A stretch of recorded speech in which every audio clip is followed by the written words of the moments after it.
Viridian, The Green Guide, by Clouds. My Head in the Clouds Not Coming Down. Read by Oakshadow 5. Chapter 84. Attraction. Summary. Kaminari fights with one for all. Denki grinned and shot finger guns at his assigned partner. Hey, hot stuff, we're gonna rock this, right? Jiro just looked at him like he was an idiot, which, of course, was the optimal reaction to a dumb pun like that. Of all the jokes you could have gone with, it was a rock joke? Well, you've got the whole punk aesthetic going on, Denki shrugged. So, how do you want to do this? I'm a close-range fighter, by the way. If I can't get in contact with my opponent, my electricity is probably just gonna go everywhere and hurt anyone around, sorry. Good to know. Jiro frowned in concentration. I'll be able to find them pretty easily. My earphone jacks are pretty good at picking up small sounds and all that, so if I plug them into the wall, I can tell you what room they're in, and then we can go after them together, deal? Denki grinned. Sounds like a plan. Let's rock this. Jiro glared at him. I will hand you over to the villains. Oh, that'll definitely put a rift between us, Denki said dramatically. Can't you hear my heart breaking, Jiro? She raised an eyebrow. Are you done? Denki hesitated for a moment. Do I have an alternative? Jiro groaned. Kaminari, I swear to God. Fine, I'm done. Denki raised his hands in surrender. I'm done. No more dumb puns. Jiro glared at him suspiciously. You're totally gonna break that promise, aren't you? Probably, Denki agreed easily. He tilted his head to listen when he heard Ahmed announce the start of the match. All right, let's do this thing. Jiro rolled her eyes and shook her head, but took the lead as they finally entered the building. He followed along as silently as he could, but those lessons had always been more difficult than the ones about fighting. Izuku made stealth look easy, but Denki was just loud. He wouldn't be able to survive as a stealth hero. He stopped when Jiro crouched down and jammed her earphone jack into the wall. She listened for a moment before whispering. Third floor, northwest corner. They're barricading themselves in, if I'm hearing right. Metal slats. This is gonna be a pain to bust through. Denki cocked his eyebrow and coated his hand with electricity. Are you sure? I hope they're smart enough to stand away from the door, at least. Jiro smirked and gestured for him to lead the way. Denki smiled and tried to be as silent as they could as they made their way upstairs. When they reached the correct room, Jiro nodded and Denki gestured for her to stand back as he leaned down and reached his hand through the crack under the door, smirking when he touched the metal Yao Momo had made to block it. And then, everything started going wrong.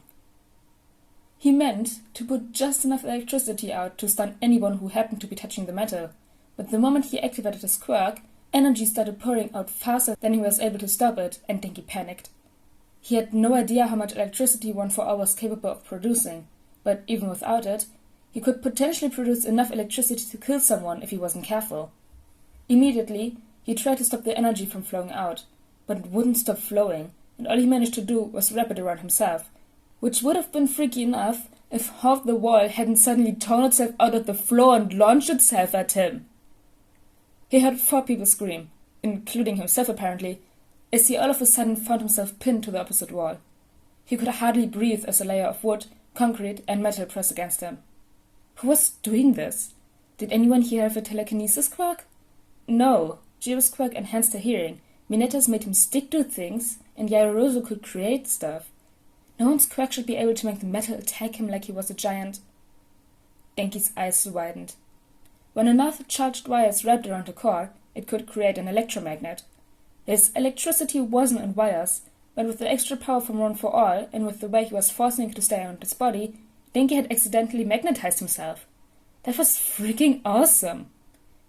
He took as deep a breath as he could, considering the situation, and focused on relaxing enough to deactivate his quirk. As soon as he did, the wall stopped attacking him, and he fell to the floor with a loud clang. Denki gasped and brushed himself off as he stood up. I totally meant to do that.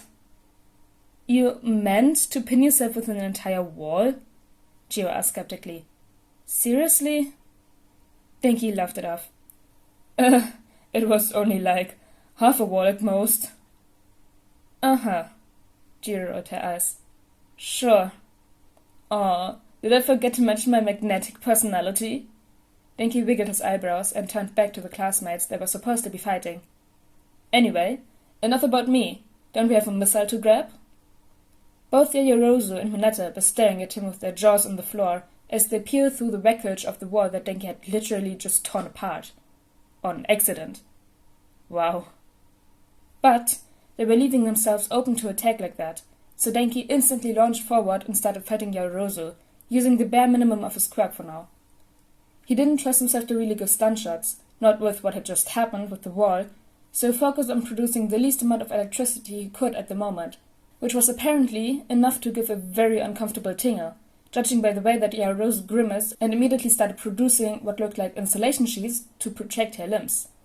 Out of the corner of his eye, he could see Jiro engaging Mineta. "Come on," Mineta whined. "I finally get to fight a girl and she doesn't even have good boobs." Denki stumbled slightly and looked at Mineta in shock, but only for a split second before Yaoyorozu used a PVC pipe like a baseball bat to hit him in the gut. It looked like she'd learned her lesson about metal electricity, but ow! He stumbled back to his feet and blocked another hit from Yaoyorozu. "Dude, you seriously need to learn how to flirt better." "Huh?" Mineta sounded genuinely offended. "I wasn't flirting, you dum-dum. It was just an observation." I think that's worse, dude," Denki said, panting as he ducked under Yaoyorozu's PVC pipe again. What with her insulation armor and her plastic weapons, he really wasn't getting anywhere with her. He couldn't see what Mineta was doing, but he did hear Jiro's disgusted huff, then a body hitting a wall.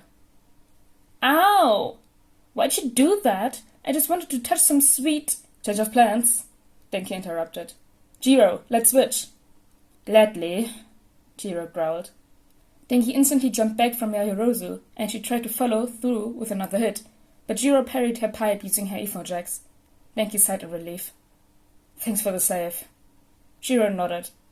"Thanks for dealing with the pervert. He's all yours." "Are you kidding me?" Mineta yelled incredulously. "He tore an entire wall apart and you want me to fight him? Are you crazy?" Denki shot him an unimpressed look as he started to run away. "Seriously? You're running away? You could have kept fighting Jiro if you were actually good at flirting." "I wasn't trying to flirt," Mineta shouted over his shoulder. "And it's a tactical retreat." Denki rolled his eyes and cracked his knuckles. He could run after Mineta, but that would take time and take him farther away from his partner and the weapon. He grinned as an idea occurred to him. "Hey, Jiro, how much you wanna bet Mineta's costume has metal in it?" "Stop blabbering and just magnet him already," Jiro yelled. "Alright, I'm going. Denki laughed. "Let's hope this actually works." He didn't want to attract every piece of metal around him, because that would just launch a bunch of projectiles at him, but maybe if he focused his quirk in his hand? He winced as the energy became too much and spread the electricity out along his entire forearm, focusing on keeping the energy around his arm instead of inside it, which seemed to help. He really hoped they were recording this, because he wanted to see how this looked from an outside perspective. His entire arm was wrapped in so many bolts of electricity that it almost looked like he was wearing a gauntlet. He stuck his arm out toward the fleeing Mineta, who was starting to run down the stairs. He was on the third step when Denki finally built up enough electricity to send Mineta flying toward him with a scream. He cut his quirk just as Mineta was about to barrel into him, which let him catch him without knocking himself over. "Are you sure you're not gay?" Denki teased. "Because it seems like you're pretty attracted to me." "You—" Whatever else Mineta was about to say was cut off with a yelp as Denki shocked him. Even though he was getting the hang of the extra energy now, more or less, he still made sure to give Mineta significantly less than he usually would for a knockout shot, but it still stunned him long enough for Denki to force him to the ground and wrap the capture tape around his wrists. He turned back toward Jiro and Yaoyorozu, only to realize that Yaoyorozu, now that she wasn't fighting him, had taken the insulating fabric she'd been using as armor and haphazardly thrown it over the bomb. It wasn't covering it completely, since she'd obviously done it in the middle of fighting Jiro, but the fact that she'd even tried, combined with the fact that she'd obviously seen what he'd just done with Mineta, meant that the fake weapon most likely had metal in it that she was trying to protect from his attraction. Denki grinned. "Jiro! Duck!" Jiro hit the floor, and Kaminari started wrapping his electricity around himself. The weapon was way bigger than Mineta, but he didn't know how much metal was in there or how heavy it was, much less how much electricity he'd need to attract, So he figured better safe than sorry and just used his whole body as an electromagnet, making it as powerful as he could as Jiro hit the floor. It worked perfectly, and the weapon came flying toward him. So did everything else. He hardly had time to panic, and he covered his head with his arms as the weapon hit him, and then pretty much every piece of metal Yadorozo had created to barricade the room did as well. He should have responded by deactivating his quirk, but that wasn't a knee-jerk reaction yet. No, Denki's first instinct when he panicked wasn't to produce less electricity, it was to produce more. The only warning he got that he was about to shout out was a sudden surge of electricity that was more powerful than he'd ever created. 1-4 was definitely going to take some getting used to. Denki usually wasn't aware how much when his brain was shouted out. Usually, he went to this shadowy place in his brain and was only vaguely aware that things were happening around him. He could sometimes remember things that happened around him in that state, but the memories were hazy and hard to understand. Overall, it was usually an extremely disorienting and anxiety-inducing experience. The keyword here being usually. But then again, he wasn't usually able to turn himself into an electromagnet either, so Denki figured things were probably gonna be a little weird for a while. Though, as he looked across a shadowy nothingness and found 8 people staring at him, he thought that a little weird might be an understatement. Hey? Denki waved awkwardly. Sup?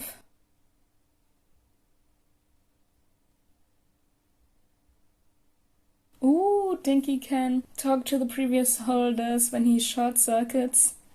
And also him being an electromagnet.